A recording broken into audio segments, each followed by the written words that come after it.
Yes, it is I, your humble host, Bill Hatch III, coming to you live from the palatial studios of Bald Spots Productions here in the beautiful city of Irvine, California. Joining me from a more than acceptable safe social distance are my guests for this evening, Russell Vann and Dr. Kristen Eccleston. I didn't check to see where you all were calling from. Russell, where are you? No worries. I'm calling from Harrisburg, Pennsylvania. So the East Coast. How about you, Doctor? We're not far away. I'm calling from the Washington, D.C. area. Cool. I lived in Alexandria for about 6 months when I was 16. Had my first job there. Oh, wow. Oh, well, yeah, I know where I'm more on the Maryland side, but I know exactly where you're talking about. I have clients actually in that area. Nice. Yeah, it was a lot of fun. We were there in the wintertime, and I got my first job as a 16-year-old in a toy store at Christmas. Oh, what a job to have. Not as much fun as you might think, except getting there was kind of fun because it was slightly downhill on the way to work, and so as I was walking to work, I would slide down the ice encrusted sidewalk, which is an interesting experience for a California kid. I can imagine. But yeah, great. And then Russell, you're an author. You've written the Ghetto Bastard series of books, correct? Yes, sir. That's definitely sounds interesting. It's certainly bold in its title. It's a sensational title, but it's true. It's true in its name. Today they call them Love Child. Yeah. But back in the day when I was born, they were bastard children, and I think today it depends on what economic level you're on. If you're poor, you're a bastard child. If you're rich, it's your love child, or your little side child or something like that. But I named the book because I come from the ghetto, and I am a child. I am a person born of an unwed union. So I named it for what it was. I didn't want to hide any shame, and I want to just put it up, put it out front there. No reason to have any shame at all in that. Wasn't it's not the child's responsibility. That's true.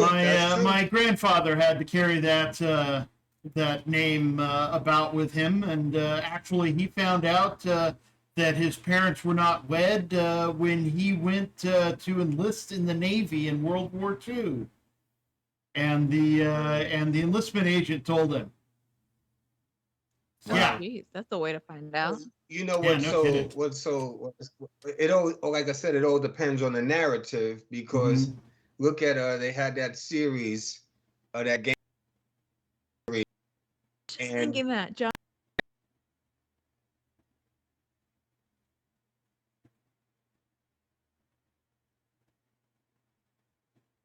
The Battle of the Bastards. And one of the premise actually was about the bastard child of this guy John Stark or whatever. I don't know the whole thing. I want to seem like I'm a GOT fan, but but bastards were famous then. You know what I mean? And then when celebrities have them, they're famous. You know what I mean?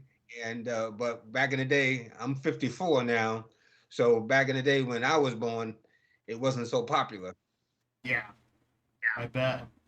And then Dr. Eccleston. Is it Eccleston or? Yeah, you're saying it perfectly, okay. Eccleston. Dr. E. Dr. E. You work with neurodivergent youth, correct? Yes. So I was a special education teacher for a really, really long time, and ended up wanting to be more focused on mental health in the education setting, and that's what my doctorate is in mind, brain, and teaching, where I specifically focused on mental health in the education setting. And now I work as an education consultant, and I work with families specifically of students with mental health needs, and also helping school systems and corporations who are looking to try and support mental health and neurodiversity in their setting. Okay. Now, what exactly is neurodivergent? What does that mean? That is a great question. I get that question on a regular basis. So it's an all-encompassing term for people who have ADHD, who have autism, dyslexia, sensory processing disorder, auditory processing disorder. All of those things are considered neurodivergent. Okay. So it's just kind of an all-encompassing term. Yeah, neurodivergent. But not a youth anymore. That's okay. You're still part of the tribe, so come on in. Yay! It's good to be part of something.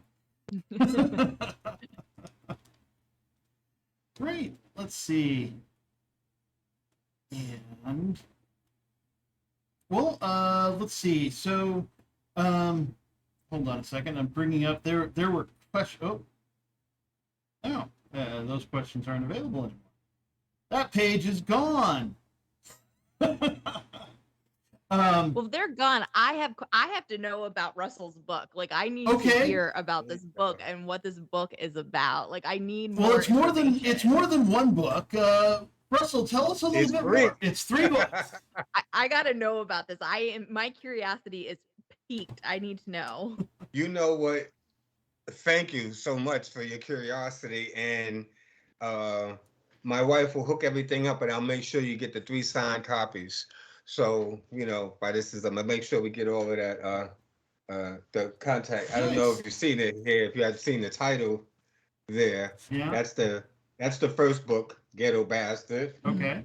And the second book is 2, of course. I don't know if everybody get a good look at that. Mm-hmm. And number 3 is called Life After Death. Ghetto Bastard 3, Life After Death. And I'm working on number 4, which is going to be called The American Dream. Okay. And then I have 2 more after that. It should be a 6-book series altogether. Wow. And the next one after that is going to be called Godly Man, which is just going to show, if you read the books, if you have to read the books, you'll understand, but it's going to show a transformation. And then my last book is going to be called What If? It'll be my first novel. These first 4 books are actually memoirs. Okay. Was going to ask and they're actually memoirs, and they speak. It's a up and coming about a young man born out of wedlock. But I was not only born out of wedlock, I was rejected by my parents.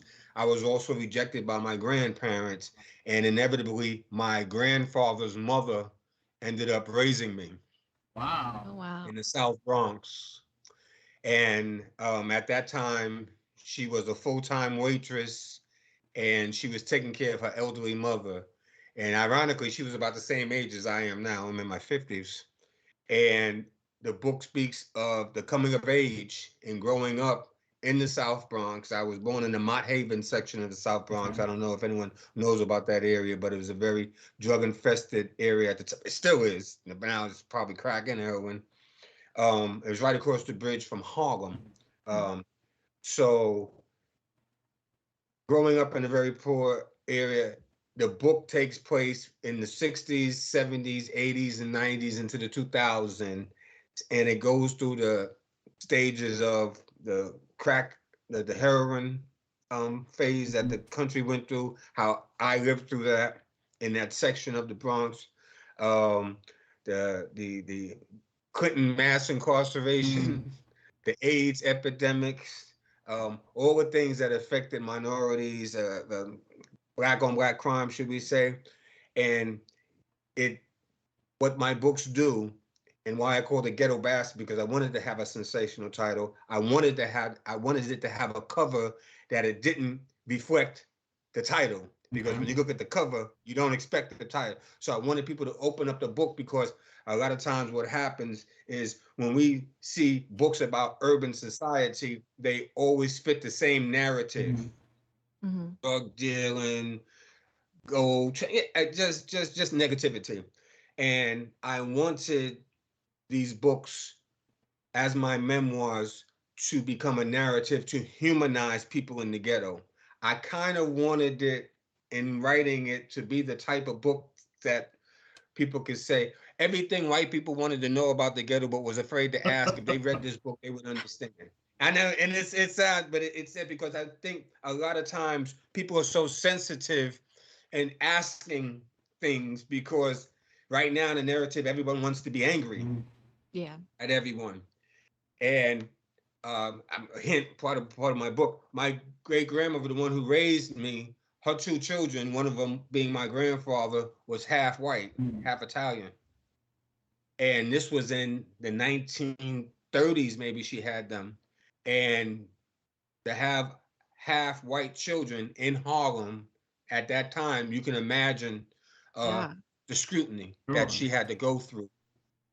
But one thing that she didn't teach me was racism, because she had. So I grew up in a poverty-stricken minority area, but at home, my perspective on society was different. I never heard racial slurs or anything derogatory towards white people. Human beings were human beings. Mhm. So this book takes you through that, and it just humanizes poor people and people in the ghettos as human people. Because what happens is, if you're not from the ghetto and you just hear negative things about the ghetto, then that's all you're gonna you know, Yeah. connect it with.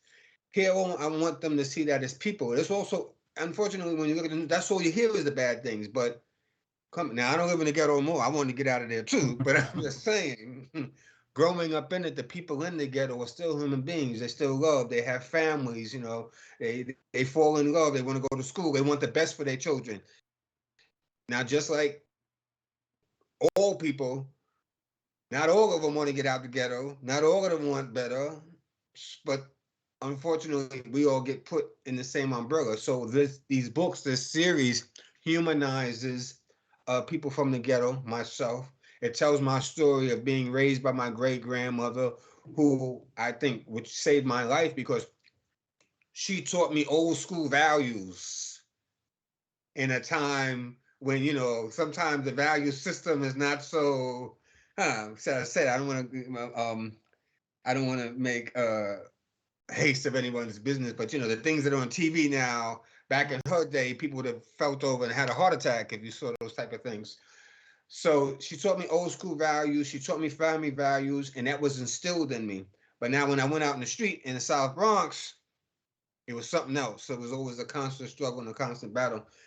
I grew up without a father. I didn't meet my father till I was 10 years old, Oh, wow. and he was a hustler.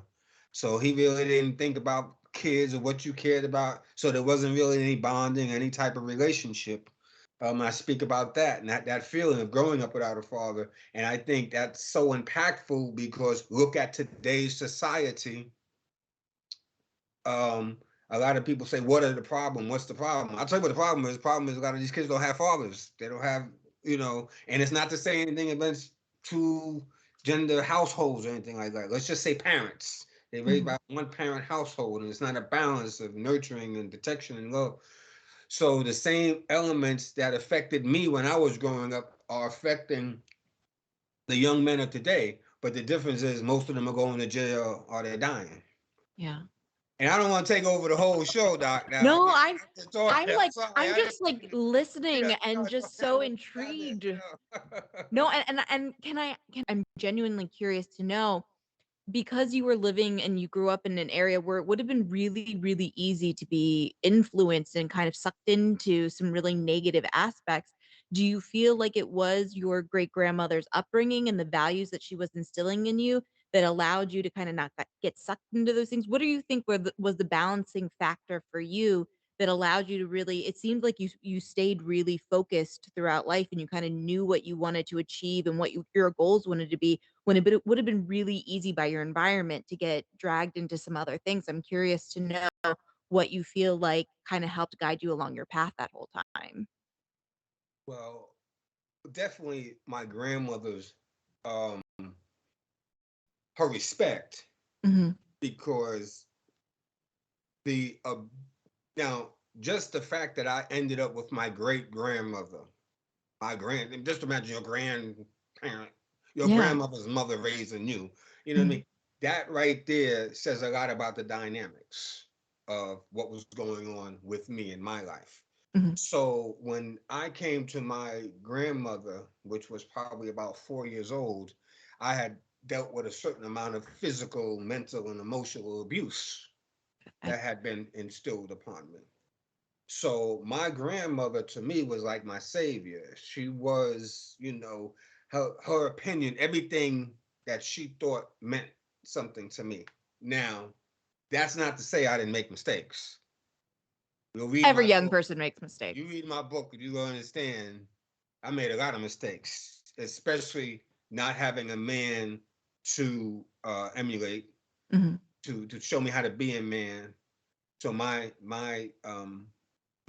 role models were TV and the movies, and at that time it was this 1970s black exploitation movies. So I wanted to be Jim Brown, Fred Williamson, and Shaft, and all of that nonsense. That's what the role models. Those are the movies. That's what you saw. Yeah. So that's what I pictured masculinity to be. My grandmother gave me she gave me balance. She taught me about family. So, and even though you were seeing these things, these outward, these external things, she was instilling something inside of me, a family, a moral code, just the way how you treat people. And just like I said earlier about not being racist, she didn't talk that kind of talk. You know what I mean?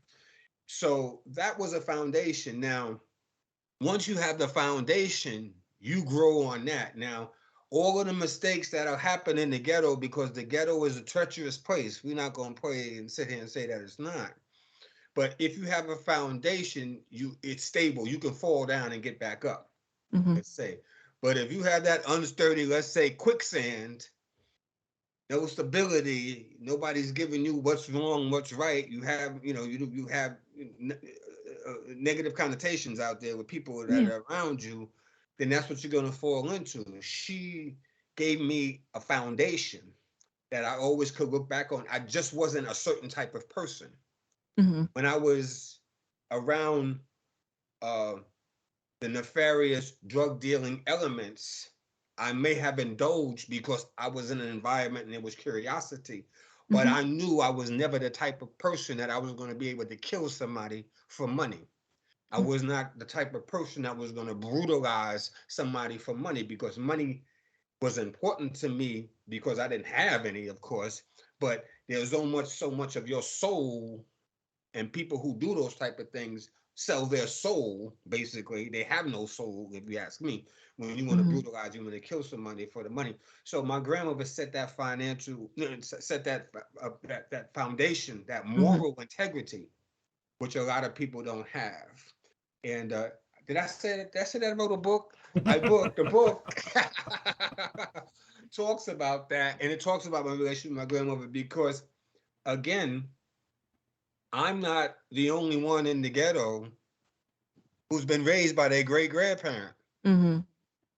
It sounds absurd, because if you have two parents, you should at least have two sets of grandparents who, hey, if something goes wrong with the parents here, the father's parents will take them high. Oh, the mother's parents will take them before it gets to a great grandmother. But unfortunately, in the ghetto, and when I say ghetto, I don't want to just make it seem like it's the black ghetto, because when we talk about fatherless children, and Gary Owens, I think that comedian, he does a good skit on it.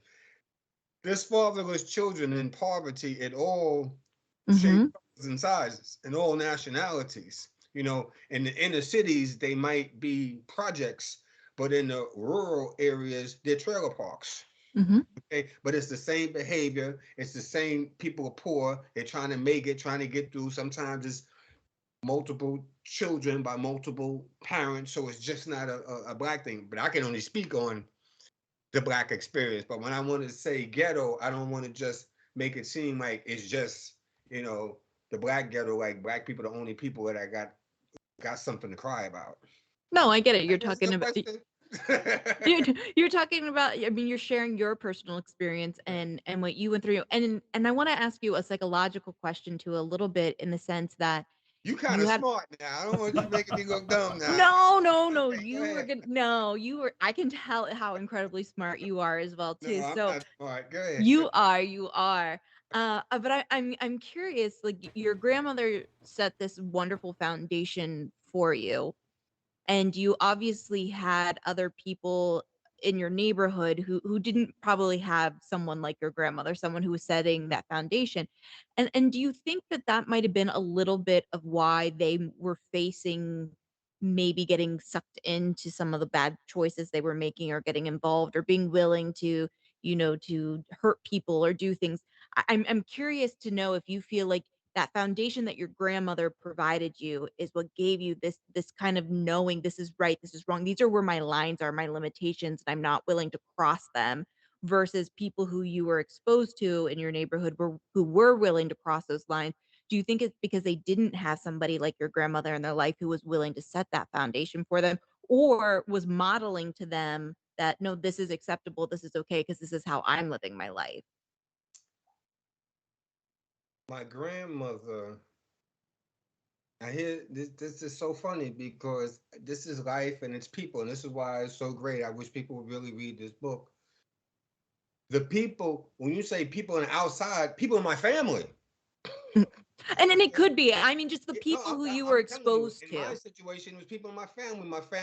My uncle was a famous cocaine dealer. Not a famous Mm, cocaine dealer, but he was a cocaine dealer in Milwaukee, Wisconsin. And at one point, I was down there taking phone calls for him. mm, You understand? My father was a number one, probably murdered a couple of people. He was like a famous hood in Queens, and he got murdered. That's in my book mm, too. And so those were people that I was around at certain points in my life, not through those early stages where you bond with them or anything like, but they were mm, around. My step grandfather, he was some kind of hustler. Everybody was hustler. Everybody was hustling and wanted to do stuff against the system and make that cash money and all that other stuff. My grandmother wasn't like that. Now, those people were around me, and at one point I wanted to be like them. and is it because you saw it as being like, I guess where I'm trying to understand from a psychological standpoint, there's been this big thing. I live close to Baltimore, and there's been a big thing where these kids come out and they'll get really harassing with you. They want to like clean your windshield, and they'll get really violent and harassing with people if people don't give into it and do it. And I ended up having a conversation with somebody on a podcast, and we were talking about it. And a lot of what we talked about was, well, if your parents are setting this tone, or the adult figure in your life is setting this tone, that is okay. It's okay to interact this way. This is an okay and an acceptable lifestyle. Then the kids aren't going to know any different. This is how they're learning to be. Their adult person in their life There's is no saying, structure. right. There's no It's role not even model. just structure, but it's And there's probably no like, If guidance and there's no respect because here's something, and I always went by this with my children. mm, And I just tell my wife this about don't beat your children. I would mm, say. I grew up getting beatings though, but I'd say don't beat your children. I mean, why? Because when they get too big to beat, how you gonna discipline them? mm, So this is what's going on now because a lot of these kids, their parents had them real young and didn't teach them how, and they go upside their head was the first thing, and that was punishment. It was always punishment for something. And at mm, some point, they said, "But you can only beat me but so much before you could kill me." You mm, understand? But then here we go again. If we had a two-person household, and I'm just gonna go traditional. I want to talk about against LGBT. I'm not talking about somebody. I'm talking about me as a male, mm, how I heterosexual, because I can't speak of that because I don't know that. So I'm not going to mm, speak anything about it. I'm speaking about I even said to my wife, I was talking the other day, and I was just thinking, and a feeling came across me. And I said, when I was little, I used to wish for something. And I was like 7, 8, 9, 10, 11. And she's like, what's that? I said, I wish I had a father. Now, to people who have had fathers, they don't understand. But I would say, I wish I had that male role model around me. I wish I had someone to show me how to be a man. Now, when you say about what makes that difference, I can't really say if it's a two-parent because both my parents had two-parent households. mm, Their parents were married. They had the relationships did break up, but I mean they did in the beginning have that mommy daddy bonding, cuddling over, gooing over the baby, oh, my precious love. I didn't have that, Mm-hmm. So they had that. So the lives that they led, I really can't understand that. I have an excuse for it, except they would just had that I want to get over mentality. But I tell you what, in the end, they have to pay the price, and they all Mm-hmm. did, Mm-hmm. because I understand through my grandmother, through watching her go to work at 60 years old as a waitress downtown on her feet every day, taking care of a 4-year-old child, taking care of her elderly money. There's nothing wrong with hard work. And the Indeed thing is, not. she wasn't the only woman in the system doing that. She wasn't the only, and this is why I say, like, my book speaks about people of the ghetto, because thousands of people do that. Not everyone's on welfare. Not everyone wants to beat the system. Not everyone's got 6 kids and all that. Sometimes it's just families. And especially in today's time, it takes 2 people to make it in the world. But Yeah. I wanted my books to humanize, like I said, and just for one interruption. Hey, Bill, you I'm still still there? here. Don't have to shoot. All we had to do was wind you up, Russell, and away you go. No, I I'm think so. No, sorry if I I, asked too I many ain't trying to take questions. over the show or nothing like that. No, I'm sorry if happens. I asked too many questions too. No, It no, happens when I have a podcaster on. that information. Get the book, Ghetto Bastard. It's on Amazon. Yep. You can also Number find one. it at ghettobastard.com. And on that website, excuse me, they have a little TV, and it'll play the first chapter. I have a young lady reading it, Nice. the first chapter of the book, so people are interested and want to see what it's about. And like I said, it's about a story. It's not a bang bang shoot 'em up glorifying the negative connotations associated with the ghetto. It's about human beings. It's about love. It's also a love story. So I mean, it appeals to all people, and that's what I wanted to show, that people from the ghetto come in all colors, shapes, and sizes. It's not just one monolithic group of people and In multifaceted. the situation you're talking Okay, about, I would think all there'd right, have to Bill. be. I'm through talking, Bill. Okay. No, in the situation you're talking about with you and your grandmother, that I would think there'd have to have been a lot of love coming from somewhere, because otherwise you could get lost pretty easily. Dr. E, you mentioned about the adult influence, and the big question is, what do you do when there isn't an adult influence? Whether it's just an uninterested parent who does the minimum to take care of the child, or somebody who's working all the jobs to put food on the table, to keep a shelter over the head, and just doesn't have time for the old latchkey kid situation. Yeah. Yeah, it's crazy out there. My friend and roommate Rudy, he talks about that kind of situation. His mother was definitely less than disinterested in him, and so to get that influence, he went out and found it, and ended up getting into a gang and all sorts of stuff, and he has a story in and of itself. One of these days, get him on the show, and we'll have him talk about that. Yeah. But yeah, and I know it has parental involvement has a influence on education, on a child's education as well. And I've seen, having been an educator myself, I've seen the difference between children whose parents are interested and those who are not. And what would you, Dr. E, what would you say on something like that? Where's it come in as far as from an educator standpoint? That's a really good question, because I feel like there's so many different places that you can take something like that, because you're right, parental involvement can make a big difference. And I have seen kids who, when parents are not invested, when parents don't care, then it's really hard for the child themselves to care, because again, that's kind of that parental person who is setting the tone.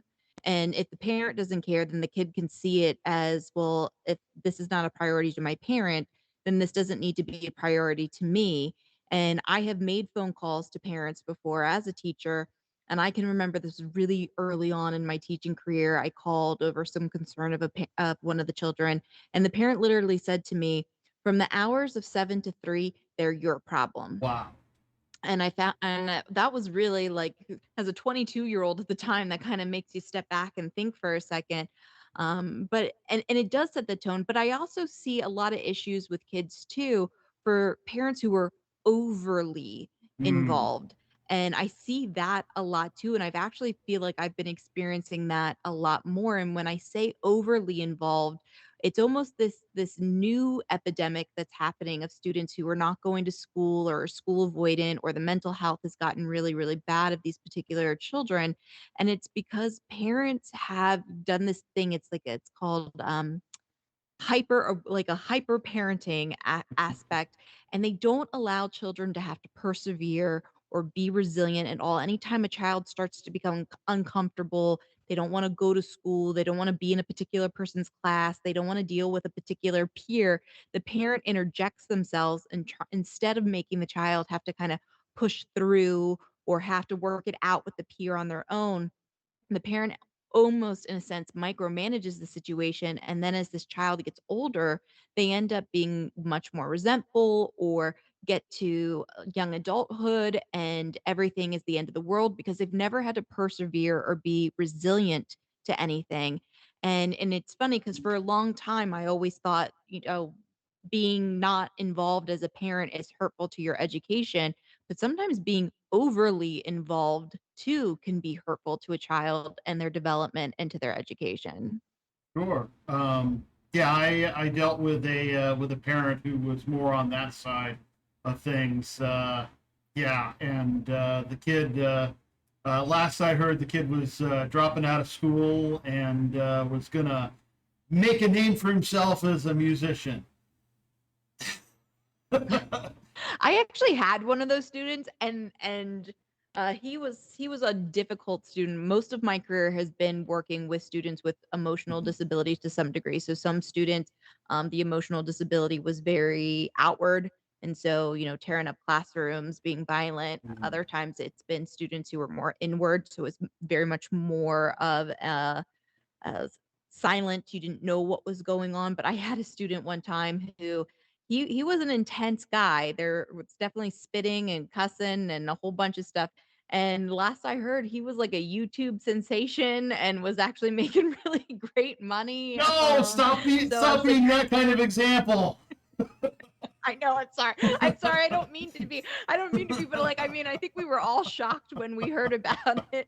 And I was like, maybe I'll be the inspiration for a song someday. Probably not in a great connotation, Probably not. but it's crazy some of the stuff that you experience. But most of my kids, it didn't matter. For the mass majority of the kids I ever worked with, I had a really great relationship with them. And I think that's why I was asking Russell so many questions, is because I have worked with a lot of different kids with a lot of different backgrounds and a lot of different experiences. And I've always been very curious to kind of know what their experiences have been like, because that's how I feel like I can be a better educator or a better supporter or a better advocate, when I can really kind of get an idea of what are different life experiences that people are going Sure. through and how does that impact them. Yeah, absolutely. Um, yeah, yeah, Russell. Let's come back to you. What were some of your educational influences? As you were, what kept you going? What's funny is she was saying certain things and I had to go back, but like I said, you'll have to read the book. Sure. But when I was when I was first with my grandmother, about 8 or 9, I was acting out in Mhm. school. Mhm. 7, 8, and 9. Now, how I was acting out was fighting all the time. But from the age of about 2, 2.5, 3, all I remember is fighting, getting beaten, fighting. So at 9, they wanted to put me on Ritalin. They told my grandmother, this was back then, so this had to be about 78, 77, 78 in 4th grade. You know, I was acting out. And they wanted to put me on Ritalin. And my grandma was like, no, no. She wouldn't allow. And I was acting out. I mean, saying if I was outside looking in as an adult, I'd be like, do something with this kid. But she was like, no, I don't want him on something. Now, what I had was probably undiagnosed PTSD. I was just thinking that. Had it for years. Have had it for years. But only recently, maybe can we say in the last maybe 20, 25 years, I'm not sure, did we start paying attention to PTSD? Yeah. Before that, what was it? You acting out. You're getting a little crazy. You know what I mean? They really didn't diagnose it. So I'm running around undiagnosed. And at that time, they wanted to do. So if a child, to me, this is my perspective, my opinion, I'm no professional in it. I'm just talking. Okay. There's a reason. He's never just acting out. There is 110% a root cause to every reason why a child acts out the way that they do. And that is one of the biggest things I constantly have to have conversations with teachers And about. then what they don't do is try to find the reasoning, the root cause of what you say. They just trying to solve the crime, should I say, solve the heal the sickness right here. But you can't heal the sickness until you find the cause, because I'm gonna tell you like this, not every child want to sit still in a classroom for however many hours. Maybe that's not what the child needs to do. Sometimes we need to come up with things that are unorthodox. Maybe we need to have them, but we need to have those type of discussions. But right now, I heard, and this is crazy, I'm just going to bring him into the mix real quick. I heard Kanye West, whatever his name, Yeezy, whatever his name is now, said, and I'm listening to the interview, and I'm saying to myself, this guy is smart. But he said something that was so profound. He said, and I see this is what's happening to society, and this is what he said, and it's so true. When people don't color in the same lines as everyone else, we tend to label them as something.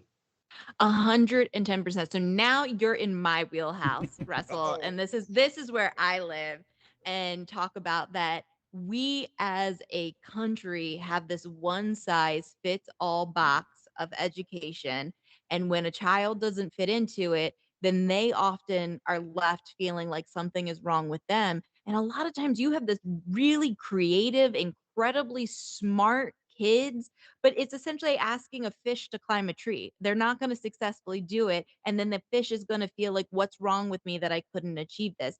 And then you end up with all these kids who feel bad about themselves, their self-confidence is in the tube, all these different things. But it's not because they're not smart. It's not because they're not capable. But as you were saying, you're not coloring in the same lines. Your brain does things differently. You need a different way of learning. You need to, some of these kids need to be experiencing it, not sitting and having somebody talk at them. And then we want to encouraging them. Yes. And that is the problem that we have. And take all of that. Take all of that, what you just said, what I just said, put it all in a box, and imagine not having a mommy and daddy. Yeah. Coming home to a home where, and I'm gonna tell you because it's happened to me, so I'm not gonna say it's prevalent. Coming home to a mother, and I didn't come home to her, but being in a situation where your mother doesn't love you. No, it's something that's unspoken, but it's true. They tolerate you. How many kids in the ghetto are tolerated by their mothers because they're getting a stipend from the government, but yet they're tolerating, but yet they have a hidden resentment to them because they look like their father? We're being real. I'm not saying it's everybody, I get it. But this has happened. The mother's not giving that. Yeah, she feed him every day. She put a roof over his head. The government do anyway. But she ain't giving him that love, that, that making him feel special every day, making him like he feel like something every day. So then he goes out, and then what he does? Excuse me. He goes out, and what does he do? He seeks attention. And I have not had to personally experience that, but I have had to personally watch it with many of my students in the past. I know exactly what you're saying. I have seen it. I've experienced it through their eyes. I have been the adult who's trying to help pick up the puzzle pieces for these kids. And it's heartbreaking to watch, and it's difficult to watch because you're right. These, a lot of these kids have so much talent and so much potential and so much to give the world, but it's almost like they're not available for it because their basic needs are not being met, and it's And it heartbreaking to has watch. nothing to do with color. 100%. I've seen this I from just every mentioned race, every it has gender. nothing to do with color. Now, some people will try to, oh, it's just our community. No, it's No. not. It's the poor communities. Go to any Hispanic poor community, any white poor community, any Asian poor community, any of the Indians living on the reservations poor communities. But for some reason, every ethnic group thinks they're the only one suffering. Yeah. but in the big scheme of things, if the politicians and all of that, as long as we keep thinking that, they'll keep getting ahead. You see how I'm transitioning that, Bill? I'm getting ready to get into politics. Okay, let's get into some dangerous territory.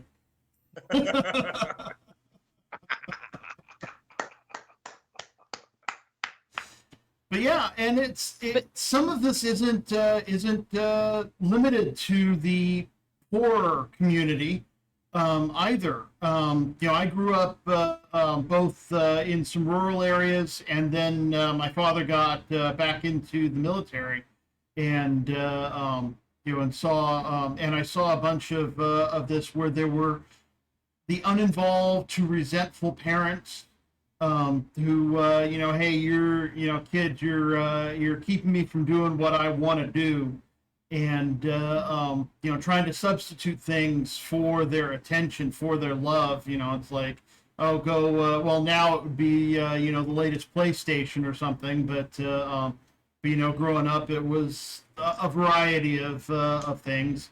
And my parents, of course, were not like this. They were very loving and supportive, still are, and I'm fortunate to have them. Or I guess I should say blessed to have them.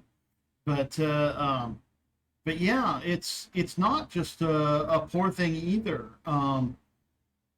You can definitely, Especially with mental yeah. health too. I Well, mean, you see mental health in students of every walk mhm. of life. Well, you have a combination of people not knowing about mental health needs and people not wanting to talk about mental health needs.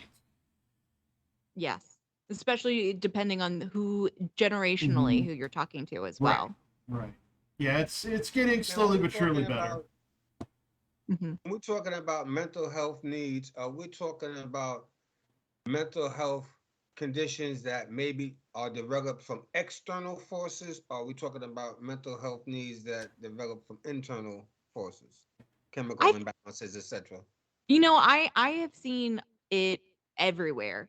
I have seen where they come internal, like, it's a genetic thing, it's a puberty hit, and now some of those underlying things are happening. But I also have seen it where, trauma has happened to me, and now that has been the root cause of what's causing this. So, I mean, I kind of put mental health in this all encompassing, because ultimately at the end of the day, it's a child in need who's being impacted, who's suffering, and how it got there. It doesn't matter as much as what are we doing to help and what are we doing to support.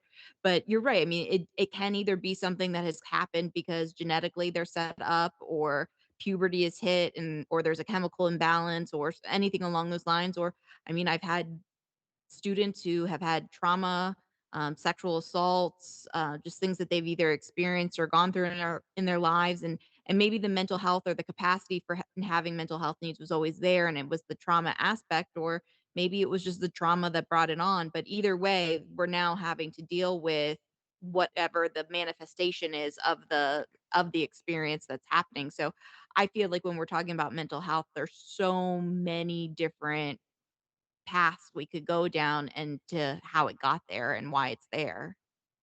And now, what services in, should I say, the public school system do they have because when I was growing up, they did have classes for kids with mental health issues, and that was called special ed. And we all knew what special ed Yep. was. So that's part And there's also of a the stigma issue. to that. And that's still part of the issue. So, in my career, about 8 years ago at this point in time, I actually created a program specifically for high school students with mental health needs. So, if you could wave a magic wand and make the mental health go away, you would have a very typical high school age student. There wasn't anything else going on, but it still was considered a special education service. You had to have an IEP in order to get it. And some of these kids were incredibly bright. It wasn't a matter of the fact that could they do the work, couldn't do the work. And you're right, there is a stigma associated with it. And a lot of kids struggled, I think, with it because technically, and parents did too, because you're right, you hear the word special ed and you have a certain thought that comes to your mind of what does a special education student look like. But when in reality, special education really has a really large spectrum of what it looks like and the different students that it serves. But in order for students to get support, they have to get these labels that at times could even be more hurtful or more damaging or make more self-conscious issues because now I'm being labeled a certain way, and if you have a certain viewpoint or a feeling towards it, that can be really difficult to deal with. And the services are very limited that exist, and this is even with us knowing that they exist. And as somebody who is working every day with families and students, there's a lot of stuff that I feel like we do to, and I would consider it a band-aid on a bullet hole. You know, we're checking the boxes and at surface level, it looks like stuff is being done or programs are there. But when you really get down to brass tacks about this kid is in crisis, they're telling you they want to kill themselves, they're telling you that they're hurting themselves. I feel like people are really slow to respond and do what's in the best interest of this child. I like to use the analogy on a regular basis that this child is drowning and we're busy picking out the color of the lifeboat instead of hauling the kid out of the water. And I feel like that happens a lot in the different districts. And I work with a lot of different states and a lot of different districts. And a lot of it comes down to the people still just don't know what to do or what it looks like when students are having a mental health crisis. And to be honest, there's not a lot of great services out there beyond the public school systems to even help or send children to. Either they're super full right now, the ones that are good are really full because the pandemic has done a number on a lot of youth's mental health, or there's just not a lot of options out there. And we have a crisis on our hand. Even the White House released a press release, I guess at the end of July, acknowledging the fact that there is a youth mental health crisis and all this money that they're going to pump into all these grants and all these different things that they're going to do.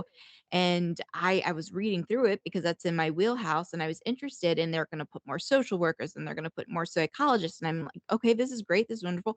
Not once did it ever mention we're going to help teachers. We're going to teach teachers. We're going to improve teacher knowledge. And that was literally what my research was when I was getting my doctorate.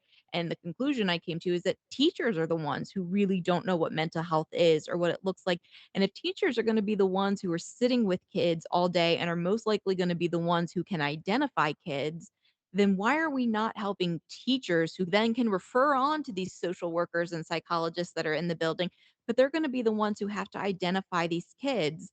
And I've been so frustrated lately because I was actually trying to reach out to the White House and be like, hey guys, if you're going to spend this money, I got some credentials and a background that I'd really like to help you. Like, let's get our money's worth here and do it the right way. And I can't get anybody to talk to me. And I'm not like Joe Schmo off the street who's just like, I read this and I don't like it. Like, I really have solutions and things that I want to do to help, but we're not putting our focus in the right place, at least in my opinion. Right.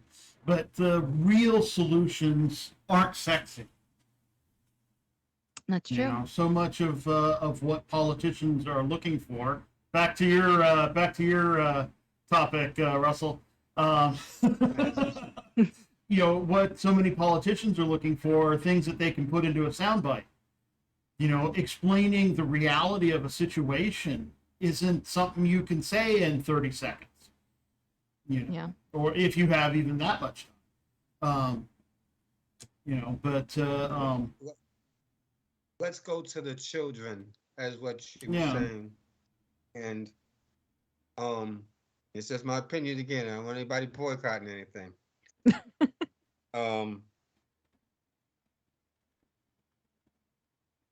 When I was growing up, and it started to fade then, but let's say going to the 60s, you had gym, you had driver's head classes, you had home economic classes, you had a whole lot of different programs in the school system. Mm-hmm. You had a lot of different after school programs, sporting events, different things like that, social little clubs, music, different things in these schools that the school system or community centers were little after places that they could go afterwards, social, and they were monitored by adults, responsible adults, positive environments. Now, I'm keeping that. I want you to put that in your head right now. That's what it used to be. Mm-hmm.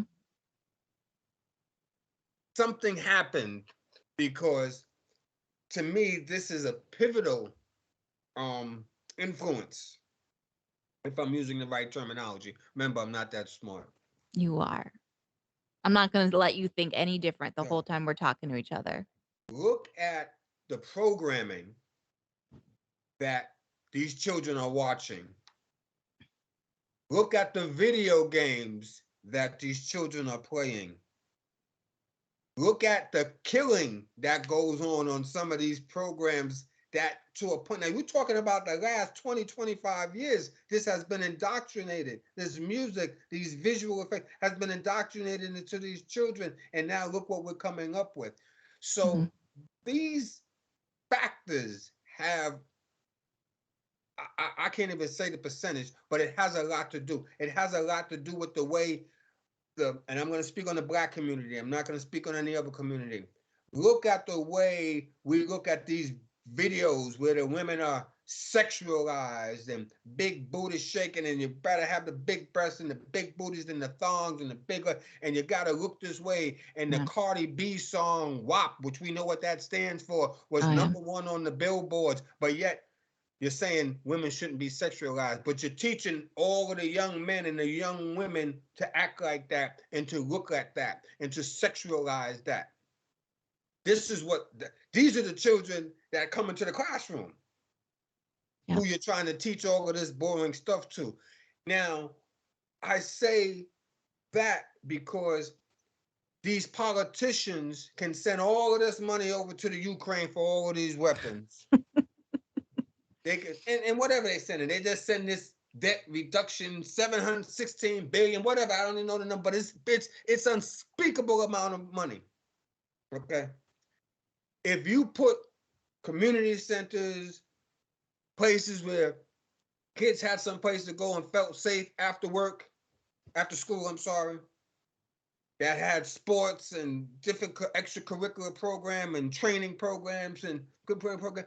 With the money they're spending on these weapons in other countries, and you put those in poor communities, all kind of poor communities, I bet you would see a drop in all of those negative statistics that you see: pregnancy, deaths, gun violence, high school dropouts. Because when people have a place to go to where they can feel like home, even if they don't have a home, because sometimes the home situation, you can't help that. The government can't help that.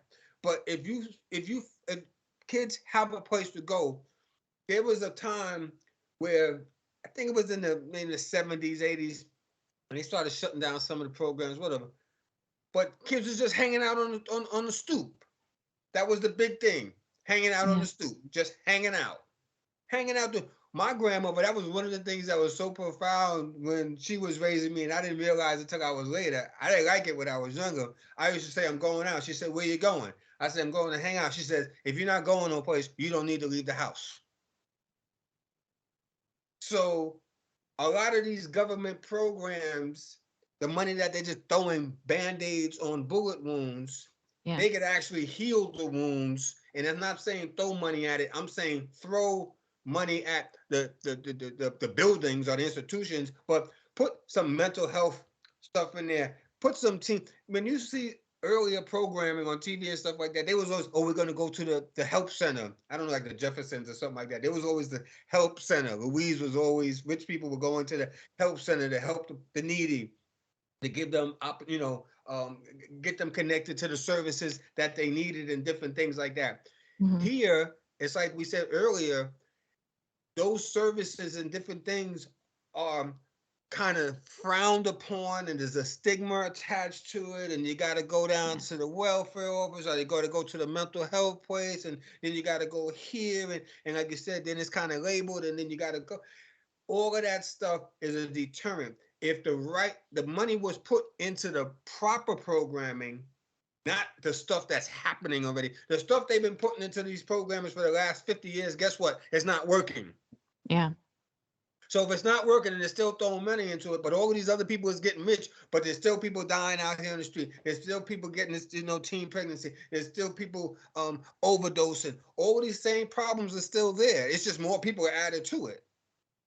So if the politicians wanted to solve it, and I'm no genius, and I just said something that would help all kind of neighborhoods, someplace for them to go to feel that you can put money into, that you can employ people, maybe have babysitting there, so that people can have, universal daycare centers. You know what I mean? Because you need people to work there. You just made a really good point. You just made that I think kind of sums up what the issue is. You said things haven't changed and this is still going, and those people are still getting rich. And I think the people who are getting rich are the people who are helping to make these decisions. And if they're getting rich and they're benefiting, why do they want to change things up? Why change it? So like Bill said earlier, they know the answers, and the solution is not going to be pretty. You know what I mean? It's going to hurt a lot of people's feelings. But if they wanted to change it, they could. Yeah. But going back into, these things cause a lot of mental anguish on children. Mm-hmm.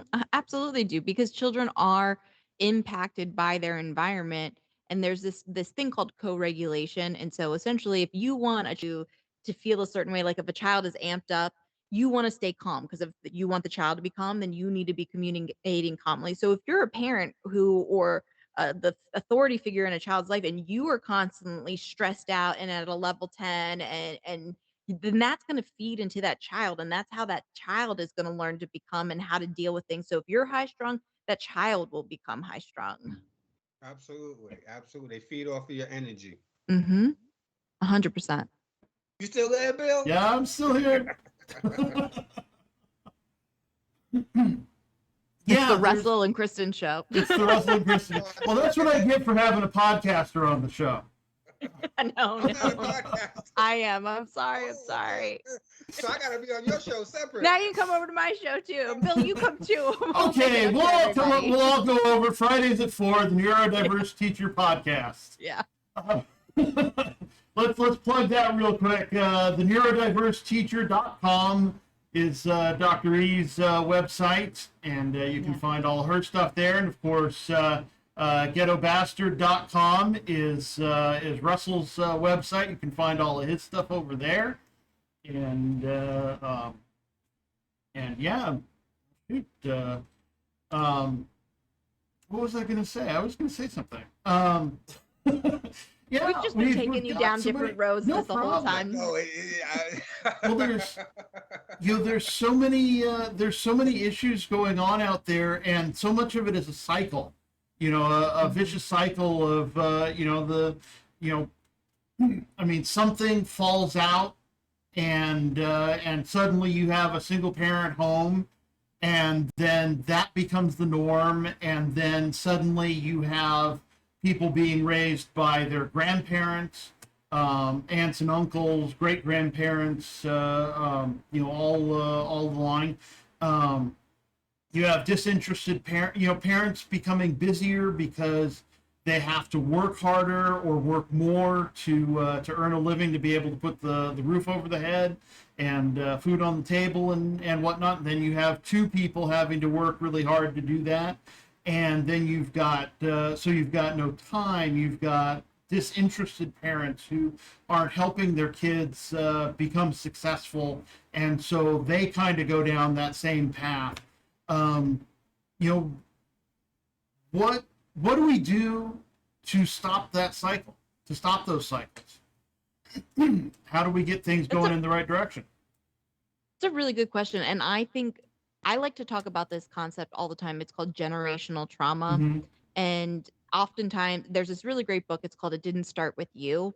And it talks about how, if you could be still dealing with traumas that had nothing to do with you, had nothing to do with your parent, maybe it was a grandparent or even a great grandparent, but if they had some kind of unresolved trauma and that came into how they parented, and then you as a child learn how to be a parent based off the influences in your life, and if that cycle just keeps getting handed down and handed down and handed down, and then it's this trauma that started generations ago, but you're still dealing with it and maybe not knowing about it. And to me, that's kind of the key to breaking the cycle. Is there has to be this level of awareness that you wake up one day and you realize, wait, there actually might be a better way to do this, or wait, I think, I don't think this is right. I don't think this is how I should handle things.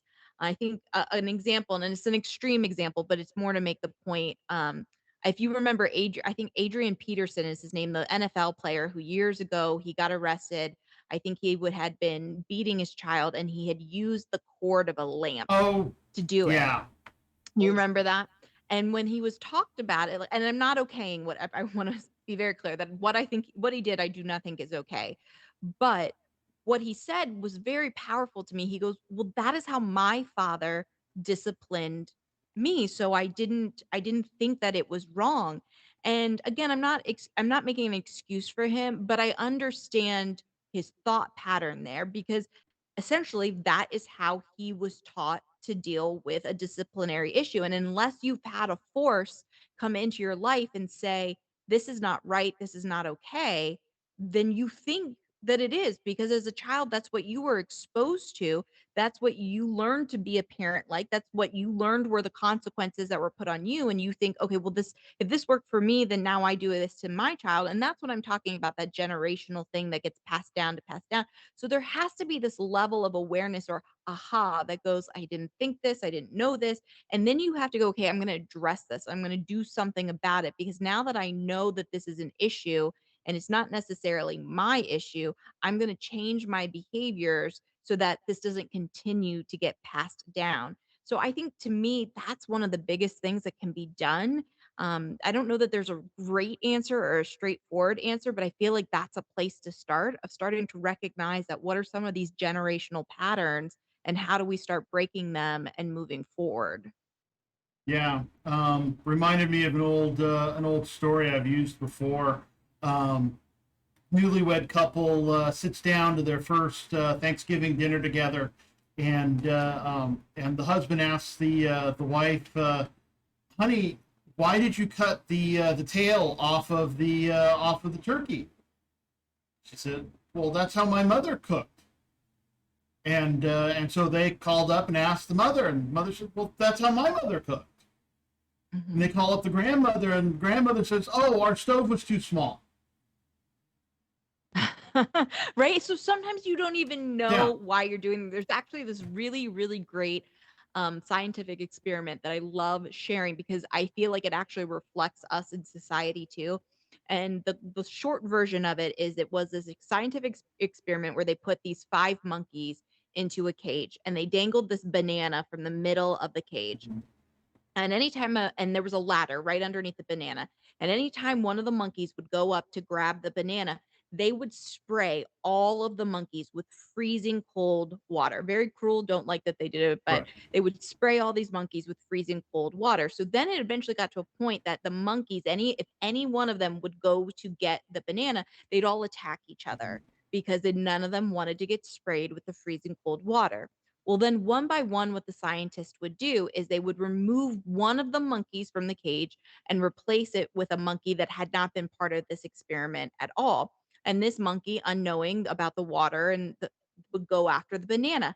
But they wouldn't spray the water on the monkeys anymore, because what was happening is all the original monkeys that were still there were essentially policing and would attack this monkey and stop the monkey from going after the banana.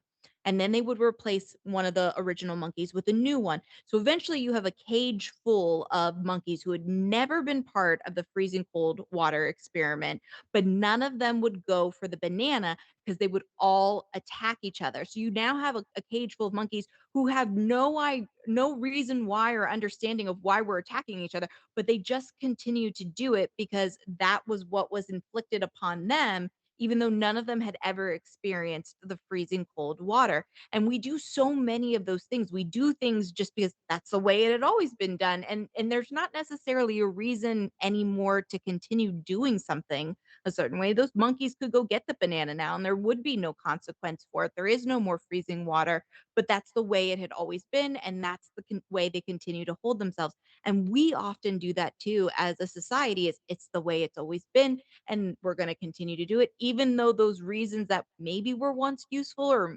maybe had reasoning don't exist anymore. It's like we're too afraid to kind of step out and see if a new way of doing things is going to be okay. Yeah, we fall too much on the old adage that if it ain't broke, don't fix it. Don't realize that it actually is broken. Yes, sir. I got a question with that monkey test. Yeah. Do monkeys talk to each other? That is a good question. I mean, I don't know. I mean, I guess at least if you're attacking each other, you learn not to do whatever. Saying, like, why did they have to attack it? Why didn't the monkey just like, eat, yo, don't hit that monkey, don't hit the banana, man. They're gonna hit us with the water. Now, if the monkey be like, oh man, I don't care, and then he tried to go get the banana anyway, I could see them beating his ass. But I mean, just to attack him, just because he go to get the banana. I mean, didn't they talk? So I'm thinking like maybe it emphasizes what you say, that maybe communication is the key. That's, you know what? I never even, of all the times I've thought of that story, I never thought about that. And that's a really valid point. If we just talk to each other a little bit more, we could avoid some of these conflicts, right? Hey, Dad, why you beat my ass like that? Well, it's funny how when I was little, your grandpa, that's how he used to do me, son. And I turned out to be a good person. So I figured this will help you out. And then maybe the son will be like, well, Dad, you know what? If you just talk to me, maybe you don't have to beat my behind like that. Why don't we let it go this time and you communicate with this me to me? Now, and the dad might say, you know what, son? I'm going to take that in consideration. Now, if you do this again, I'm going to have to use this cord. That's communication. If only, right? But then we're relying on a child to know what. Exactly. Right. Next time we'll be like, I promise I won't do it again. Until you do. I'm sorry to get off track there, Bill. No, it's kind of funny how many of these. My day gig is as a leadership development coach, and it's amazing how many of the things that apply to monkeys and children also apply to adults in the workplace. Mm-hmm. You know, oh this yeah, is the way we've all too. Yeah, this is the way we've always done this. We don't know why we've always done it this way, but this is the way we've always done this, and this is the way we're going to keep doing it. You know? Even though it doesn't make any sense anymore. Right. Yeah. It's crazy. But we never grow out of these needs for attention, for understanding, for communication. You know, the reason we don't communicate is because it is really, really difficult to improve communication, because it is very difficult to, almost impossible to measure it. I mean, what is communication? How do you measure, you know, oh yes, I had 3 communications today. What does that mean? You know, okay, how do we get to 4? You know, I think people, when we talk about communicating, you know, just like I was saying with the book, is the type of book that I think white people should read. All the questions you want to know about the ghetto, what was afraid to ask. People want to communicate, but they're afraid to talk to each other because they're afraid to offend, because you don't know what to say these days. Right. I was at a show, a gem show. I'm into those crystals and stuff, you know. I was at this gem show, and one of the vendors, they were a lesbian couple, if that's the right terminology. Forgive me if that's not the right terminology. I don't know. They were attracted to same gender people. And the woman looked like a man. And when I was talking to the other woman, I said something, oh yeah, I said, he has it. And they didn't say anything. And then a couple of seconds later, I'd be like, oh man, that's a woman. And then I was like, really like, oh my God, I hope I didn't offend them, you know. and saying something, in the wrong terminology, to them and stuff. But anyway. No, I think it's a valid point that you brought up. I actually do another podcast with a gentleman, and it's called The Growth Perspective, and we talk about mindset and growth mindsets. And I think when you have people who know that you genuinely were not looking to, we actually last week we talked about, I don't know if you saw that Lizzo thing that happened where she had written a song that used the word spaz in it. Did you hear about this? No, I didn't. Okay, so she had written this song that used this word spaz in it. And I think we know here in the US, like if you say the word spaz, it's not really an offensive term. It usually means somebody's acting crazy, right? Like, yeah, nothing big. But apparently, I can't remember if it was in Australia or another country. This word spaz has a connotation that goes along with a medical disability. And so it's actually used in a negative context. And it's, if you're saying it, it's kind of a derogatory term of what that person's medical need is. And I guess a fan reached out to her and said something. And Lizzo, being very gracious, actually said, as an African-American female who has been, it would never be my intention ever to ever offend or hurt anyone. And she actually went back into the recording studio and she re-released the song and she used a different word and removed the word from her song, which I thought was that's pretty gracious and really amazing of her. But people still continued to attack her even after she did it. And then some people used it as an opportunity to get really, really ugly and bring in racial things and sexual things that had nothing to do with the scenario at all. And I felt like those people were just using this opportunity to get ugly because they're just, I think, individuals who would probably be ugly about anything. And then people who just wouldn't let it go. And it was just really frustrating. And part of the reason we talked about this topic is, isn't that exactly what you want people to do if, they unintentionally, because I don't think she did anything wrong because it was not malicious. It was not something she did knowingly. It was a mistake. And she immediately went, I am so sorry. I would never, as somebody who has had to go through things in my life, I would never want anyone to feel that way. Let me fix this and make it right. But yet we still attacked her. And I think that is the problem. I feel like if we truly know that somebody did not intentionally say something to hurt us or hurt our feelings, that's an opportunity for growth and for learning and say, hey, I just want to make you aware, or this is the right terminology, or this is the whatever. And there's no reason for it to be ugly or for it to get, out of control. But there's just so many people who use opportunities to make it something ugly when there was really no need for it to be ugly. When there was nothing beyond, it should have been anything. It should have been like, wow, thank you. Look at how wonderful and gracious Lizzo is that she was willing to take her time, probably her money, to go back in and re-record something and release something because she wanted to make sure she was being inclusive and it was not anything that she had intended to do. But we look for opportunities to make things ugly instead of making things like, this is a good learning opportunity, or let me teach you about something you haven't been exposed to, you might not know about. But it doesn't have to be done in a malicious or mean way. And that is one of the things that I think is really upsetting to me as just a human being. If it's not done to be malicious, why do we have to make it a malicious thing? Well, I think people, a lot of people, I call them haters. They just live on adversity because I think, well, first of all, words are very powerful. We understand that, very, very powerful. And when certain words are said, certain words, it does have to do with the intent. And I'm gonna just go in the Black community again. Ghetto Bastard, if anybody doesn't know. When Black people, and I had to come to terms with it and check a couple of people a few times, are calling each other the N-word.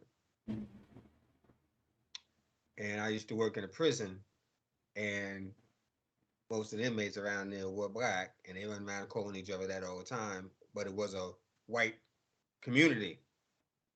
So I was one of the few Black people in this prison, one of the correction officers, and the white guards used to have fun with that. the ones up in those areas, the pickup truck driving ones. You know what I'm talking about. Mm-hmm. And they used to say, "Hey, buddy," well, they're chewing their tobacco and spitting it out. Why is it all right that they call each other, y'all call each other that, but if we say something, Mm-hmm. and I had to say, well, it's not all right that we call each other that, but it is a fact that it happens. But when you say it, the intent is totally something different. Mm-hmm. When they saying it, it's supposed to be some kind of camaraderie. We own the word, all that, blah, blah, blah. You know, I don't agree with it, but this is supposed to be the intent behind it. We get to own it now. You don't get to say it, blah, blah, blah. You used to call us like that. The other way, when you say it, it's I'm less than human, I'm this, Yeah. I'm that, I'm everything else. So it's the intent behind the language, behind the word that's always there.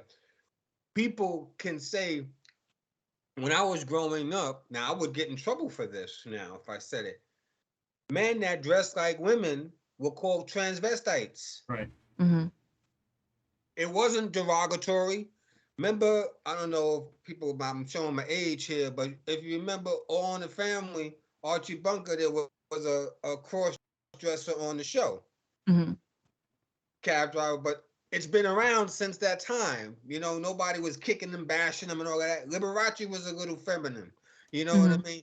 There was always this thing, but all of a sudden now there's a different Connotation there. narrative now. But the words, it's always the intent behind it. People Mm-hmm. can be naive in saying some things sometimes. Like, I don't know what all of the alphabets, all of those letters stand for in LBGQ. I don't know what they stand for. Now, if I start asking, some people might take offense to it. Like, I'm supposed to know. Mm-hmm. No, I'm not supposed to know because I'm not involved in that like that. But if we have a discussion about it, will I be able to actually communicate? Is what we were talking about. Because out of fear of, if I say something out of my naiveness, my ignorance, and not knowing, not understand, not I don't know. You didn't give me this information. There's no hostile intent behind me, but we Mm-hmm. become offensive to it. I remember I moved to this town one time, Sunbury, Pennsylvania, and it wasn't a very popular town with the brothers, if you know what I mean. And the first thing this guy asked me was, he said, "Let me ask you something." I said, "Yeah." He says, "You from big old New York City?" And I said, "Yeah." He said, "Let me ask you a question." I said, "All right, go ahead." He says, "Is it true all black people live in Harlem?" Now, he wasn't being He was racist. genuinely asking. He was general, and I looked at him. I was like, "No, guess what?" He's like, "What?" I said, "They all over the place." And he's like, "No." You know what I mean? I took it humorous because Mm-hmm. I knew he wasn't being evil. He didn't, his intent behind it wasn't to offend me. He Mm-hmm. wasn't looking at me. He might have been speaking in fear because Mm-hmm. sometimes things we don't know, we Yeah. fear each other. You know, like I'm from the north. You might not. I might not be too privy if you say, let's go down to Alabama at 3 o'clock in the morning on one of them dirt roads. I don't know. I'm not saying anything would happen. Mm-hmm. I'm just saying the information I receive is that I might not be Yeah, welcome we down there. we Feel only know what we've been circumstance going told. down. Right. Right. And that's called personal bias, right? We all have personal biases based off what we have experienced in our life and based off what we know to be true. And that goes back to like a growth mindset too, is, but are we open to understanding other people's experiences and Dialogue. knowing that we're limited in what our knowledge base is? Yeah. Hey, open that dialogue. Let's talk. But you know what I have found? Yeah. I like it. But you know what I have found too, from a psychological standpoint as well, is that oftentimes when people do get upset, when it is that you are genuinely asking because you want to know or you want to understand, and that person immediately takes it to a place of, oh, I'm so offended and how dare you and you should know, even though there was no malicious intent. It's often because that person is already dealing with a level of insecurity around whatever that question was, and that is actually what is triggering their response to you. And the example I give is, if someone were to call you stupid, and you were somebody who had always been dealing with that feeling, wrestling with it. Am I stupid? Maybe I feel like I am. People have called me this, and I think I might be. And somebody says that to you, then you would get really upset because it's already a concept or an idea that you're already kind of grappling with. Versus if you're somebody who's very confident and I am very smart, I am very knowledgeable, I know my stuff, I feel that I am very intelligent, and somebody says, "Oh, hey, you're stupid," and you go, "No, I'm not." Like you wouldn't even pay it attention or get upset about it because you know in your core that you're not that person. So I find that oftentimes we get upset about things if it's something that we are already a little bit sensitive about internally. It's already something that we're already grappling with or already trying to come to terms with. What about people who get offended for other people? Like I heard you say to that person this, and I am so offended by that. Where is that I think coming it's a from? little bit of that too. I think it's still a little bit of they have probably already been grappling with, do they feel any kind of way? Are they now being defensive because they felt like maybe they're still questioning where they're feeling or where they're coming from something? Um, or they feel there's a personal bias that is in there as well too, and they've had some kind of experience for someone else, and now they're still trying to come to terms with what it is. Because again, though, it still comes from, is it a place of was it malicious intent, or was it truly I'm asking questions because I'm trying to learn and understand? Because I can understand if somebody was of a malicious intent saying something to you, then I can understand getting upset. I think you have a right to be upset because that person was obviously being an ass. But if it's somebody who is genuinely not trying to be malicious, they're looking to try and understand something culturally or different than what they are, and they want to expand their knowledge, they want to understand more, and they're genuinely asking questions, and then you still choose to kind of not be a great person about it, then that's on you. I think you're grappling with your own insecurities at that point in time than trying to take an opportunity to really help somebody who's trying to understand you better. And then and then let's be real too. That what you just said was 100% right. But then now we got that little, and I don't know statistic wise, but you got those people. We know who they are, and they walking down the street with that purple, green, and yellow hair, and those three rings in their nose, and one in their lip, and you just want to go to them and be like, yo, what what's going on? Why are you doing all of that? You know what I mean? Now that's kind of innocent. Now in your mind, you might say it like, "What the hell is wrong with you?" But the way you verbalize it, but then Mhm. they would get offended. Like, this is just me. But you know what? You understand what I'm saying? Some people do things that make you so curious that you want to ask them things, but they Mhm. definitely not open to dialogue. They just like, I just want to be me, mind your business, don't say nothing to them. And it's just like the are those the gothic people who wear No, the and I know who you're talking about, and I think it's because, what they are doing, right, is probably so extreme compared to how other people right, express themselves that they probably get so many people who don't accept them, probably within their own family, who don't like the way that they're dressing or what they've done or what their piercings are. And I bet you there's a level of, and I think again, this goes back to grappling with your own insecurity, and that's why you get upset. There's probably been so many people who have not been willing to accept them and their form of self-expression that there's now this immediate wall that goes up. So even if you are genuinely asking out of curiosity because you want to understand, like, what makes you feel like this is your form of self-expression, I think there's a wall that has been built up as a protection, essentially, because so many people have not been accepting society wise, family wise, maybe even friends or work wise as well too. And it's a level protection that they've created for themselves so that people will leave them alone. And it's sad, and I think that is probably what happens a lot with, not with everybody who maybe is living lifestyles that are not as conventional. yes, right. And I think that you create these walls that are protecting of yourself because this is what feels right for you and what you want to do in your life. But if you've had enough people who've made it very clear that they don't accept or acknowledge or agree with you, even when you finally get somebody who's coming along and is genuinely asking questions and wants to understand, I think you have just put up this barrier because you're trying to protect your own feelings. And again, I think it has to do with because you're dealing with your internal insecurities that other people have then created in you. Bill, I told you she was smart. Yeah, you did. You did. You're pretty smart for knowing that.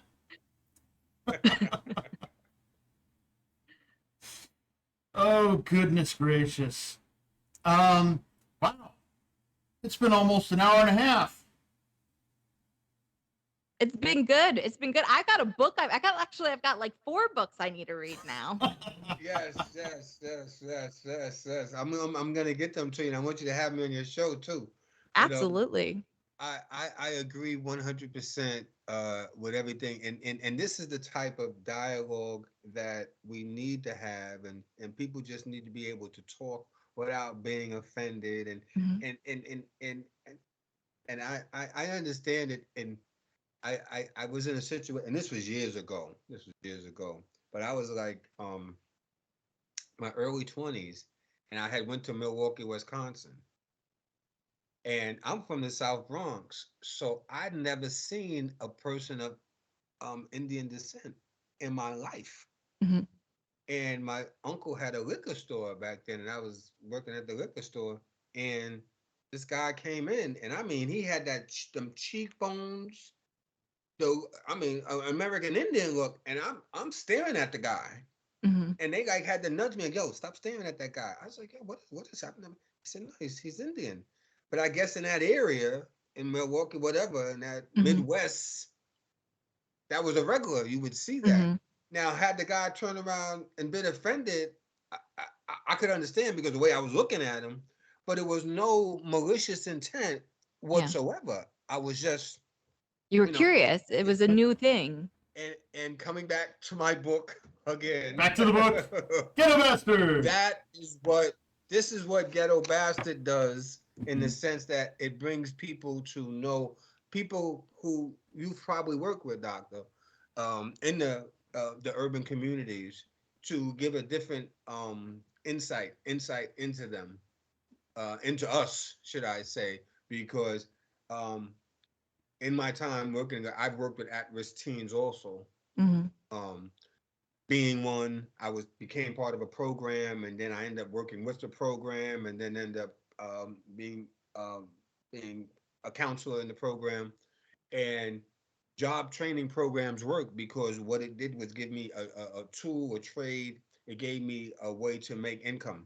At that time, windows was a big thing in New York when they were installing those new windows, and that was a trade. It was a job training program, which actually, that's why I said 8 hours sometimes in school was not good for people. But half of the day I went to school, the other half I went to work, and we switched up, and it was profound, and it was a popular program. It was called Youth Energy Corps, back in the Bronx, back in the day.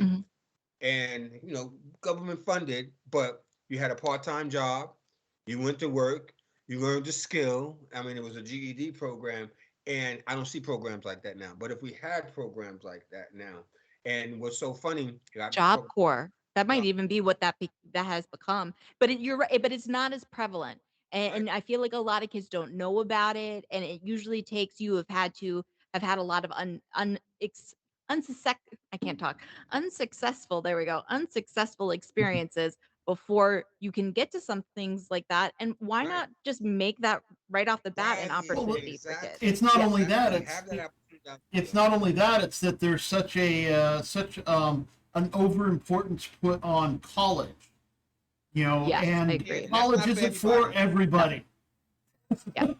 and I 100% trade schools are looked down on now, by so many. No, they shouldn't be. But here's the funny thing too. The things that the professions that are most important, I'm going to tell you, this is my opinion again. Don't anybody, boycott nothing.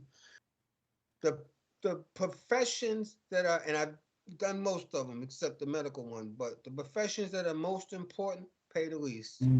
Caregivers get paid the least. Teachers get paid the least. Nurses' aides get paid the least. But you got them sitting up there taking care of the most vulnerable people. You got them in there helping out the sickly. People like that don't get paid the amount of money that they should get paid. They're not valued. They're not looked upon, our teachers and different things like that. Now, if you made it, something that it is an honorable profession, but in the eyes of people, made it something honorable and made the wages that people strived to do that. Hey, I want to be a teacher, man. Starting wages is $100 grand, because to me it should be $100 grand because you're responsible for these children. Then when you hear things like teachers have to use their own money to buy materials for the classroom, that's ridiculous. I did every single year. All the decorations, all the decor, everything that was in my classroom was all out of my own pocket. Why? Because I was going to have a very institutionalized white wall looking room if I didn't do it. But they got money. Somebody's got money. You understand what I'm saying? So the money's not being put in the right places, and they're not making it making the positions. Well, it's back. They're making them. It's back to now. They're making them. It's back to what's sexy. Right. What is? Thank you. I couldn't find the right word. Water is necessary to live. You cannot live without water. You can live your entire life without ever even seeing a diamond, let alone owning one. Which one's more expensive? The diamond. Yeah. Why isn't water more expensive? It's necessary for life. It's because the diamond's sexy. Right. Because the diamond's attractive. And being a teacher, being a caregiver, being the person who wipes a sick person's behind is not a sexy job. I've been there. Done it. I've done that too. Yes. Yeah. And same thing with teachers. Here in California, I think the number's about 4,600 teachers we're about to lose because they're undervalued and burned out. Oh, it's a shortage. And there's already a shortage. There's a shortage on top of that. This is how many more we're going to lose. I see the education system in this country crumbling within the next couple of years. But my only silver lining that I have for it is that I hope that this will finally be the time that we get to rebuild and we rebuild it better than it has been, because it's not going to be able to be sustainable at the rate that we're going right now. And it's going to involve the parents who give the phone call that says from 7 to 3, they're your problem, to buck up and start doing their jobs. And it was crazy at the start of the pandemic how much I think teachers heard this. Oh my gosh, teachers are so great. I don't know how they deal with my kid all the time, and oh my gosh, I love teachers. And then after a couple months of the pandemic going on and people were tired of being in their house and dealing with their children, and they wanted children to be back, they didn't care about that they got to still work from home, but they wanted all the teachers back in the buildings, and not thinking about, I'll even give you a personal example. At the time, my mom had throat cancer and I was one of her primary caretakers. And so I couldn't risk being in a building because I couldn't then take care of my mother who had no immune system because of her throat cancer.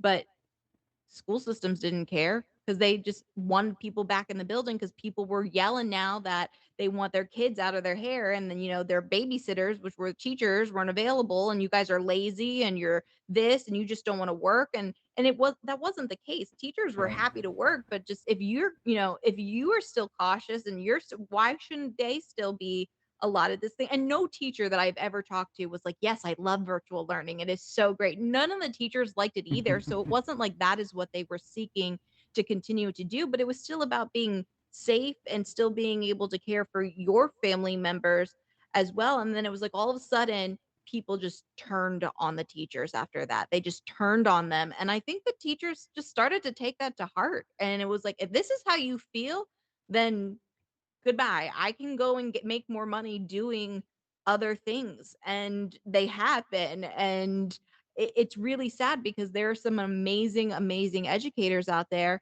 who left because they're like, I can't do this anymore because my own mental health and well-being, nobody cares about it. Nobody does. And if you don't care about the teachers, mental health and well-being, how they going to teach the children?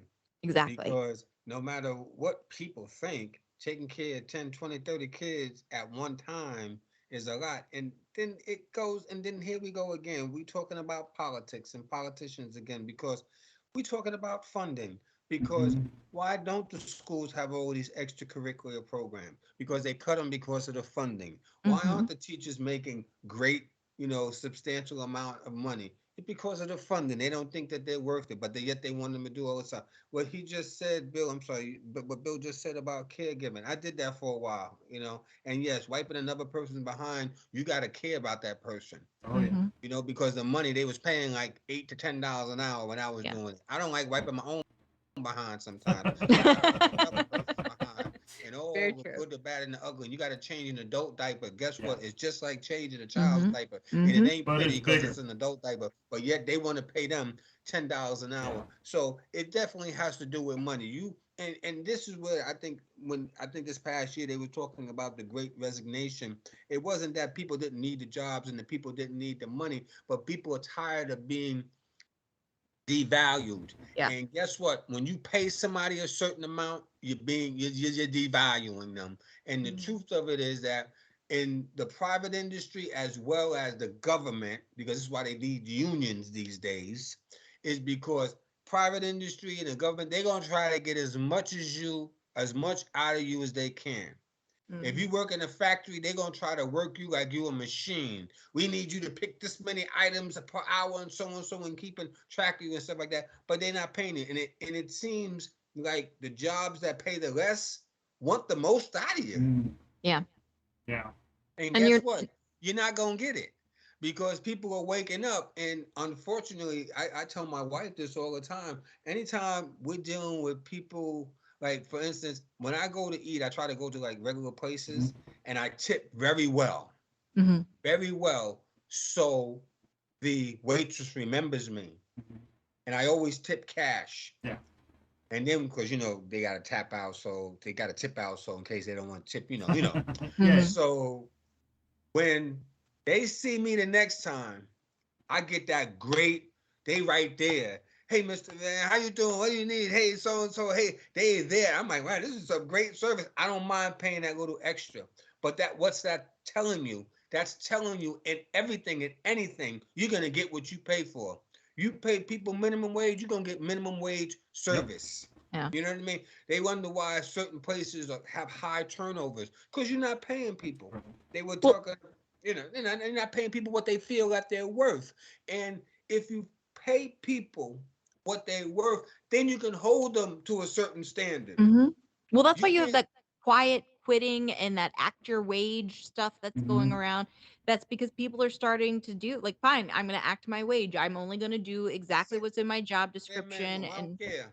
I don't yep. care. Yeah. I was in an emergency room. I was watching a prisoner one time, and I was in the emergency room.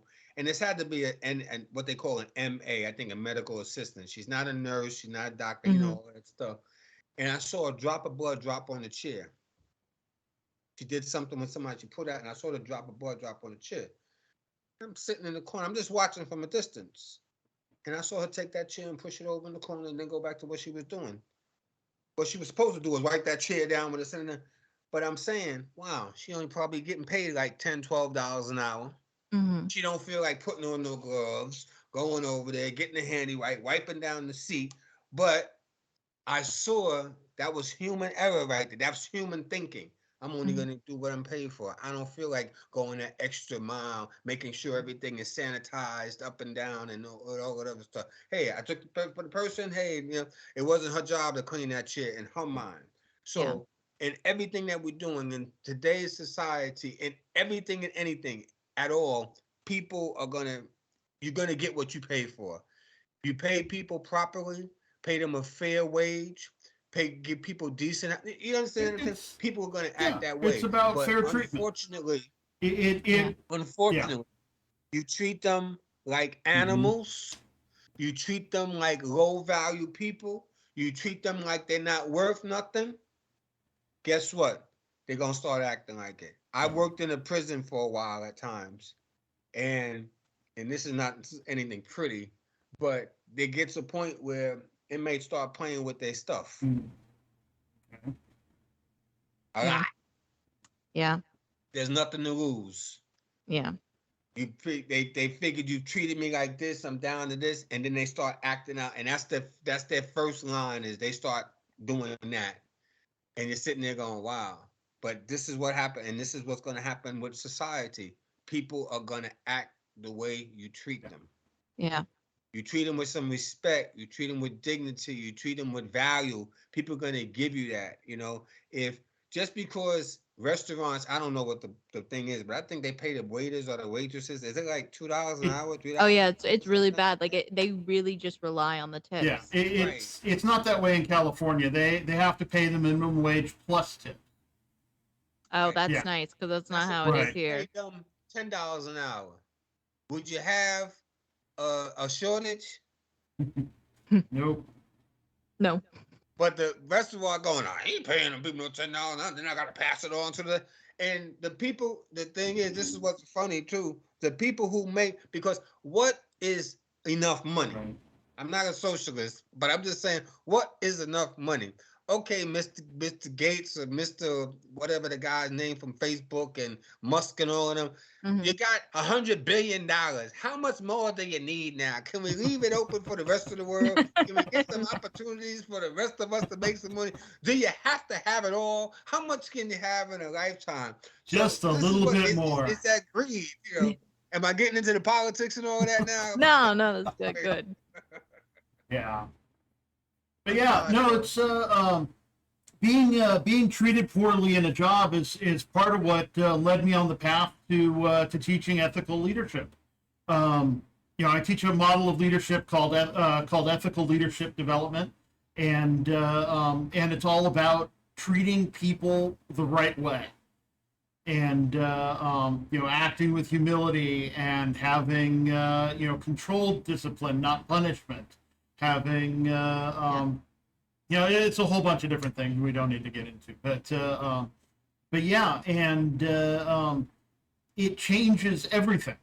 Even when an employer can't quite pay them necessarily a great wage, once somebody starts getting treated right in other ways, they're going to start putting out for you. They're going to start acting. It's not all about acting your wage. It's, because there is more to a job than a good wage. Being treated the right way is definitely something that we need to look at from an employer standpoint. And, it's like, hey, I can't pay you $1 million an hour, but I can certainly let you take off early when you need to go pick up your kid from school. Yeah. Make it a pleasant place to come to work at. Yeah, that you care, that it's you're not just a number. You're a person. You're a human being. You have needs, and I care about you. Yeah, absolutely. The whole way that people say that the mom and pop stores used to back in my day. That personal touch, that caring, that making you feel like you mean something, and then kind of like bad example, but kind of like Cheers, when they walked into the bar, everybody knew, hey, you know what I mean? Just you go to places that people know you, and you have that kind of, people are just so mean these days. I'm like I said, I'm originally from the Bronx, so I was interviewing for this job one time in Maryland, working with kids for the state, and they asked, they want to get, they're very thorough in their background checks, and they asked me for my neighbors, information. I said, well, I don't really talk to my neighbors like that, and they was like, well, she goes, I don't understand you people from New York. She says, we're from Maryland. I know my neighbor. I know where they work at. I know this. I know that. I said, listen. Not everybody in Maryland is like that. But she's telling me that. But I said to her, I said, listen, I'm from New York.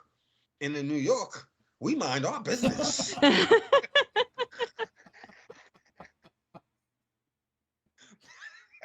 I love it. Yes, we do. That's funny. Okay, well, with that, I think I've kept you two up late enough. Yeah, it's still early where you are. Yeah, it is. Right? It's not even 9 o'clock yet.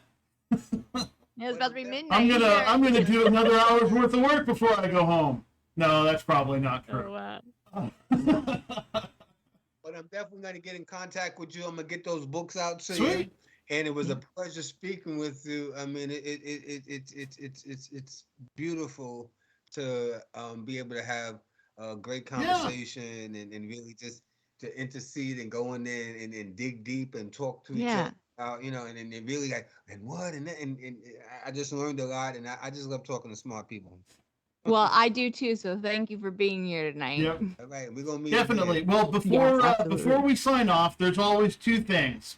One, do you have anything to say to the nice people?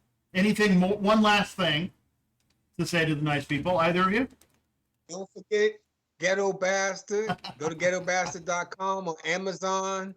It's 3 books: Ghetto Bastard, Ghetto Bastard 2, Ghetto Bastard 3. Ghetto Bastard 3. Life After Death, and look out for Ghetto Bastard 4, The American Dream. You can go to ghettobastard.com and like I say, get a preview of the first chapter read to you. And like I said, it's one of those books, everything white people want to know about the ghetto but was afraid to ask. Or didn't know to ask. That's right. Love it. I love it. And then I would love to have anybody come and check me out at www.theneurodiverseteacher.com or on any of social media handles at the.neurodiverse.teacher. And yeah, I drop my podcast, The Neurodiverse Teacher, every Friday at 4 p.m. anywhere you can listen to. Now, is that 4 p.m. Eastern? Eastern time, yeah. Eastern time. East Coast. East Coast. And then the last thing, consider a hot dog in a bun. Is it a sandwich?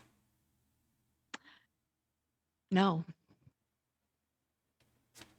It is not. And not in my opinion, it's a hot dog. It's a different class. It's like the cousin of a sandwich, but the cousin of a sandwich. Hot dog's a sandwich is a sandwich. Yeah.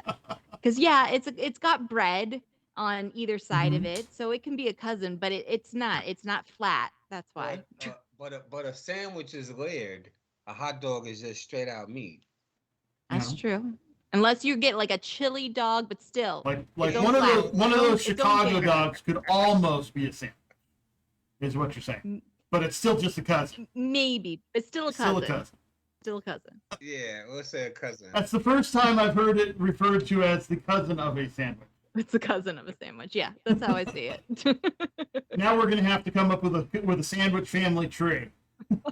I'll create one for you. Okay. I need to have a genealogist on the show. Well, thank you both very much. It's been very entertaining and informative, and I think I've learned quite a bit. Well, thank you for having me. I appreciate it. Well, thank you for filling in. You were Tim introduced you as a last minute substitute. Well, not quite last minute. He gave you some time. Because she and I are supposed to hook up. Yes, thank you. I like that. I'm nobody's replacement. I'm here for the party, guys. There you go. But yeah, so thank you for your availability, and thank you, Russell, for being on. Having me. Let's see what else. Oh yeah, that's right. I've got since I fixed since OBS is working now. That means I can do the closing credits again. But I make up closing credits every week for the show. But when OBS wasn't working right, then I couldn't get it to work right. And it says thank you to you two and all of that nice stuff. But let's see. Yeah, I'd love to have each of you on the show again. Feel free to book yourself anytime. Awesome. Well, thank you. And appreciate you all have yourselves a wonderful night. I'm going to run the credits. Sounds great. Thanks, Bill. Thanks. Bye. Bye. I'd like to thank you all for tuning in. This has been a presentation of Bald Spots Productions. I'd like to thank my producer, my beloved mother, Eileen Hatch. I, of course, am your humble host. I'd like to thank my special guests, Russell Vann and Dr. Kristen Eccleston. Please, if you feel so led, support the show over on Patreon. We're there as Bald Spots Pro. And Don't miss YWL Online. That'll air. That airs on Tuesdays and Saturdays. I'm working really hard, even though my dad's gone on his trip with my mom. Tune in next time for DC Glenn and Marilyn Jan Gyron. Gyron? I'm not sure. But wherever you happen to be listening or watching, please like, comment, and share to stay informed for Not Quite After Midnight. Kick that algorithm into gear, and we'll reach more people. So thank you again for tuning in, and have a great one ever. Bye.